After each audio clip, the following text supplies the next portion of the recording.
લખપત તાલુકાના ઝુલરાઈ સીમ વિસ્તારમાં અલ્ફા કંપનીના મેનલેન્ડને જે વીજ પૂરી પાડતું પોલના થાંભલામાં રાષ્ટ્રીય પક્ષી મોરને સોટ લાગતા રાષ્ટ્રીય પક્ષી મોરનું મૃત્યુ થયું છે।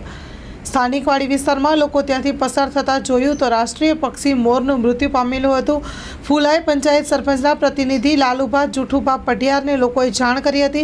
ફોરેસ્ટ અધિકારી પ્રતિપાલસિંહ જાડેજા વનરક્ષકને અને સરપંચના પ્રતિનિધિ પઢિયાર લાલુભા જુઠુને જાણ કરી હતી। સરપંચને જાણ કરવામાં આવી હતી। ફોરેસ્ટ અધિકારી પહોંચે તે પહેલાં જ રાષ્ટ્રીય પક્ષી મોરને કોઈ ઉપાડી ગયું હતું। લાલુભાના જણાવ્યા અનુસાર અગાઉ અનેક રાષ્ટ્રીય પક્ષી મોરના મૃત્યુ થયા છે, તેમ છતાં પવનચક્કીના અધિકારીઓના પેટનું પાણી હલતું કેમ નથી? હજી કેટલા રાષ્ટ્રીય પક્ષી મોરનું મૃત્યુ થશે એ સવાલ પ્રજાના મુખે ચર્ચાઈ રહ્યો છે।